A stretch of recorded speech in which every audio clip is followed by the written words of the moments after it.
Women క్యాన్సర్స్‌లో specialised అన్నారు గదా! So, women breast cancer మీద చాలా వరకి ఇబ్బంది పడతా ఉంటారు. దాని గురించి బ్రీఫ్‌గా కొంచెం చెప్పండి. బ్రెస్ట్ క్యాన్సర్ అనేది actual women cancers are breast cancers అని చెప్తాను నేను. ఎందుకంటే few particular things. Hmm. Women క్యాన్సర్స్‌లో మనకు మోస్ట్ కామన్ చేసుకుంటే first is breast cancer, hmm. Second is cervical cancer, third is ovary cancer. Hmm. ఈ మూడిట్లో మనం చూసుకుంటే బ్రెస్ట్ క్యాన్సర్‌కి బ్యూటిఫుల్ టూల్ కాల్డ్ స్క్రీనింగ్ ఉంటుంది. ఓకే.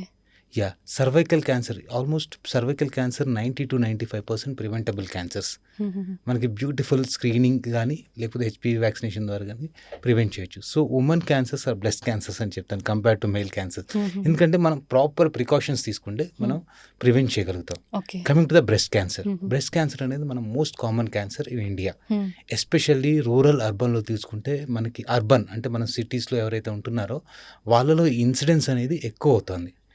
అండ్ వన్ ఫ్యాక్ట్ అంటే ఇప్పుడు మేము రీసెంట్‌గా చూస్తుంది మా ఎక్స్‌పీరియన్స్‌లో ఏంటంటే, మా ఎక్స్‌పీరియన్స్‌లో కాదు అక్రాస్ ద ఆల్ లిటరేచర్ హుహుహు. ఎందుకంటే గ్లోబోకాన్ డేటా గానీ, మేము ఎవ్రీథింగ్ క్యాన్సర్ రిజిస్ట్రీ అని మాకుంటుందనమాట. How the cancer trends are going on across the time అని చూసుకుంటే, ద ఇన్సిడెన్స్ అనేది 10 ఇయర్స్ డౌన్ అయిపోయింది. ఫర్ ఎగ్జాంపుల్ లాస్ట్ చూసుకుంటే, హ్మ్. ఇంతకుముందు average age of incidence in women cancers is around 50.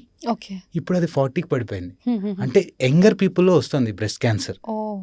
And various reasons ఉంటాయి. అవి హ్మ్. ఎందుకు షిఫ్ట్ అయింది అది అనేది చాలా ఇటియాలజికల్ ఫ్యాక్టర్స్ అంటారు, స్ట్రెస్ అంటారు. వీటన్నిటి వల్ల anyhow the incidence is coming down. Okay. That age ages is coming down. Second thing, incidence is increasing. Hmm. Whatever the precautions you are doing, incidence is increasing. ఈ incidence increase అవ్వడానికి various reasons ఉన్నాయి. ఎందుకంటే మనకి awareness అనేది పెరుగుతుంది. హ్మ్.